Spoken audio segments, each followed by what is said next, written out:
Bismillahirrahmanirrahim. Assalamu alaikum dear students. Today we will discuss about the energy stored in the capacitor. और ये topic बहुत important है और ये लॉन्ग क्वेश्चन में आ जाता है।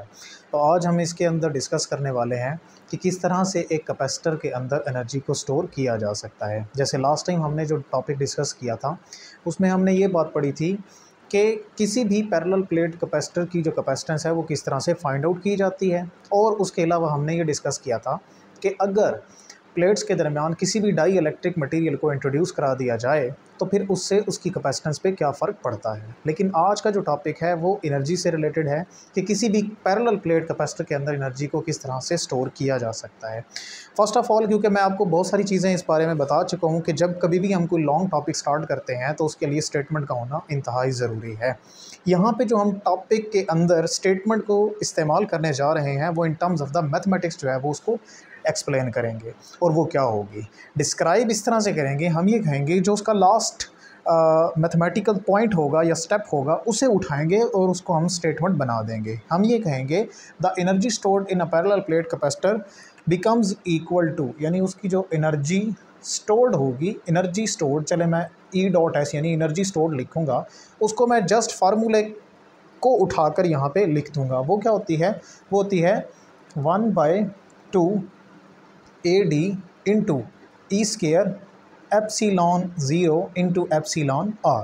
और अगर एनर्जी डेंसिटी की बात करें तो एनर्जी डेंसिटी के अंदर ये AD जो सेक्शन है ये रिमूव हो जाता है। अब ये क्या चीज़ है और ये हमने किस तरह से फाइंड आउट करनी है, तो आज के टॉपिक के अंदर हम ये सारी चीज़ें डिस्कस करेंगे। सबसे पहले हम बनाते हैं इसकी डायाग्राम। डायाग्राम के अंदर क्या होगा, ये सारी डायाग्राम उसी तरह से होगी जैसे हमने capacitance of the parallel plate capacitor के लिए ड्रॉ की थी। इसके अंदर होता ये है कि हम यहाँ पे कुछ दो प्लेट्स जो हैं वो ड्रॉ कर देते हैं और उन दो प्लेट्स के अंदर एक डाई इलेक्ट्रिक मटेरियल जो है उसको इंट्रोड्यूस करा दिया जाता है। अब ये सबसे पहले अगर आप तो केसेस बनाएंगे इसके, तो केसेस बनाने के लिए एक दफ़ा आप इस तरह कीजिएगा कि डायाग्राम जो है वो बग़ैर किसी डाई इलेक्ट्रिक मटेरियल के बना लीजिएगा और उसके अलावा दूसरा केस जो होगा उसके अंदर आपको डाई इलेक्ट्रिक मटेरियल इंट्रोड्यूस कराना होगा। बट यहाँ पे मैं सिर्फ एक ही डायग्राम बना रहा हूँ ताकि बात आपको समझ आ जाए।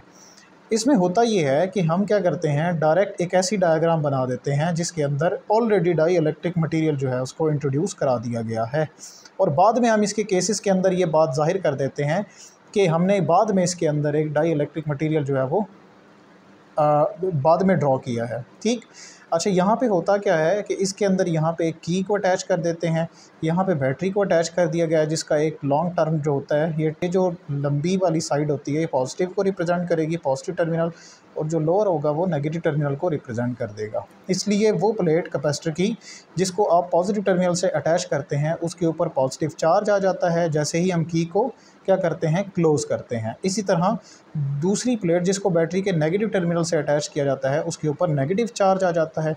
Electric lines of force is always moving from positive towards the negative, it means that E की डायरेक्शन इस तरफ होगी। बैटरी जो है कैपेसिटर जो है, कैपेसिटर की जो प्लेट्स के दरमियान सेपरेशन है या डिस्टेंस है वो D के बराबर है और जितना बैटरी के टर्मिनल्स में पोटेंशियल होता है उतना ही पोटेंशियल प्लेट्स के दरमियान भी होगा। यहाँ तक सारी बातें हो चुकी, लेकिन एक चीज़ रह गई है कि ये जो कैपेसिटर होता है उसकी एक प्लेट का एरिया A के बराबर है। तो ये क्योंकि प्लेट्स दोनों बराबर होती हैं इसलिए एक का एरिया रिप्रेजेंट कर दें तो दूसरी का एरिया सेम टू सेम रहता है, वो चेंज नहीं होता। ठीक है, यहाँ तक तो आपने डायग्राम बनानी है और जो जो बातें मैंने बोली हैं आपने उसको उसकी एक्सप्लेनेशन के अंदर लिख लेना है। अब क्या करना है, अब जस्ट मैं यहाँ पे जाऊँगा डायरेक्टली, यानी मैं एक्सप्लेनेशन जस्ट हेडिंग दे रहा हूँ कि आपने एक्सप्लेनेशन जो है वो कैसे लिखनी है। एक्सप्लेनेशन के अंदर आपने वही बातें लिखनी हैं जो मैंने डायग्राम बनाते हुए बोली हैं। उसके अलावा मैं डायरेक्ट यहाँ पे चलूँगा मैथमेटिकल स्टेप्स की तरफ। मैथमेटिकली क्या होगा, क्योंकि हम यहाँ पे बात कर रहे हैं एनर्जी की, हमेशा याद रखिएगा एनर्जी जो है वो अपनी इनिशियल और फाइनल दोनों कंडीशंस पर डिपेंड करती है, पाथ के साथ उसका कोई ताल्लुक़ नहीं होता। यानी ये पाथ फंक्शन नहीं है, यानी कि ये एक स्टेट फंक्शन है। ठीक है, तो ये अपनी इनिशियल और फाइनल दोनों स्टेट्स के ऊपर डिपेंड करता है। तो वर्क और एनर्जी एक ही चीज़ के दो नाम है। इट मीन्स दैट अगर आप क्या करते हैं, वर्क डन को फाइंड आउट कर लेते हैं तो वर्क को फाइंड आउट करने का दूसरा मतलब है कि आपने एनर्जी जो है उसको फाइंड आउट कर लिया है। तो इसका मतलब ये हुआ कि हमें यहाँ पे वर्क डन फाइंड आउट करना पड़ेगा। लेकिन क्योंकि पहले बात मैंने बोली है कि हम एनर्जी की जब बात करते हैं तो एनर्जी एक स्टेट फंक्शन है और वो अपनी इनिशियल और फाइनल दोनों कंडीशंस को लेकर चलेगा। इसका मतलब ये है कि हमने ये भी देखना है कि जब हमने बैटरी अटैच नहीं की तो उस वक्त कैपेसिटर की प्लेट्स के दरमियान पोटेंशियल कितना होगा, और जब बैटरी को अटैच कर दिया गया है तब उसकी प्लेट्स के दरमियान पोटेंशियल कितना होगा। इन दोनों बातों को इकट्ठा लेकर के चलेंगे। सबसे पहले हम क्या करेंगे, हम लिखेंगे इनिशियल पोटेंशियल डिफरेंस। ठीक है, इनिशियल पोटेंशियल डिफरेंस कैपेसिटर की प्लेट्स के दरमियान इनिशियली जब बैटरी को अटैच नहीं किया गया उस वक्त पोटेंशियल था ज़ीरो, और जब बैटरी को अटैच कर दिया गया है उसको कहते हैं फाइनल पोटेंशियल डिफरेंस, वो हो जाता है V। वो V इसलिए लिखा गया है क्योंकि कैपेसिटर की प्लेट्स के दरमियान उतना ही पोटेंशियल होता है जितना बैटरी के टर्मिनल्स के अक्रॉस में पोटेंशियल होता है, इसलिए हमने उसको लिखा है V। तो क्योंकि एनर्जी जो है इनिशियल और फाइनल कंडीशंस पर डिपेंड करेगी और वो एवरेज वैल्यूज़ को लेकर के चलेगी, तो यहाँ पे हमें एवरेज पोटेंशियल डिफरेंस निकालना होगा, जिसको हम इस तरह से लिखेंगे V और इसके साथ छोटा सा लिखेंगे AV, मतलब एवरेज पोटेंशियल। एवरेज पोटेंशियल कैसे मालूम करेंगे, हम इनिशियल और फाइनल दोनों कंडीशंस को ऐड करते हैं और उनकी वैल्यू यानी 2 पे डिवाइड कर देंगे, तो मेरे पास एवरेज पोटेंशियल आ जाएगा 1/2 इंटू V।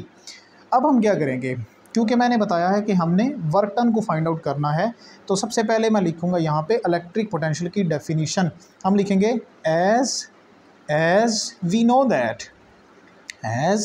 दैट, क्योंकि मैं पोटेंशियल डिफरेंस या इलेक्ट्रिक पोटेंशियल की जो मेरे पास डेफिनेशन है उससे मैं जानता हूँ, और उसका फार्मूला क्या होता है, V इज़ इक्वल्स टू होता है work done divided by charge. तो मुझे वर्क डन फाइंड आउट करना है, तो Q इधर डिवाइड उधर जाएगा तो मल्टीप्लाई, तो ये आ जाएगा Q multiplied by V is equals to W। But ये मत समझिएगा कि ये जस्ट सिंपल V है, ये सिंपल V नहीं है, क्योंकि एनर्जी की बात हो रही है। इसका मतलब ये जो V है मेरे पास ये एवरेज पोटेंशियल है, तो मैं इसकी जगह पे ये भी लिख सकता हूँ, यानी इसके साथ अगर AV लगा दूँ तो ये बिल्कुल दुरुस्त है, यानी ये एवरेज पोटेंशियल है, जस्ट सिंपल V मौजूद नहीं है। अब क्या करेंगे, इसे मैं इक्वेशन नंबर 1 का नाम दे देता हूँ और इसके अंदर Q की और एवरेज पोटेंशियल जो है इन दोनों की कीमतों को दर्ज कर देते हैं। होगा कैसे, मैं यहाँ पे लिखूँगा सिंस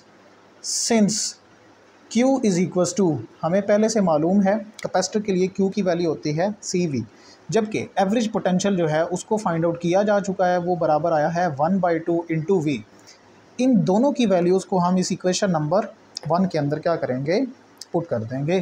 तो मेरे पास इक्वेशन नंबर 1 क्या बनेगी, equation number 1 becomes equals to this work done becomes equals to, यहाँ पे Q की जगह पे आ जाएगा CV, जबकि एवरेज पोटेंशियल की जगह पे आ जाएगा 1/2 इंटू V। जब हम इस वर्क को, क्योंकि ये वर्क है तो वर्क और एनर्जी एक ही चीज़ के दो नाम होते हैं, मैं इसको जस्ट एनर्जी लिख दूँगा, और यहाँ पे मेरे पास जो फार्मूला आएगा वो बनेगा 1/2 इंटू CV सुके, और ये बनेगी इक्वेशन नंबर 2। मेरे पास जो मेन इक्वेशन है वो यही इक्वेशन है।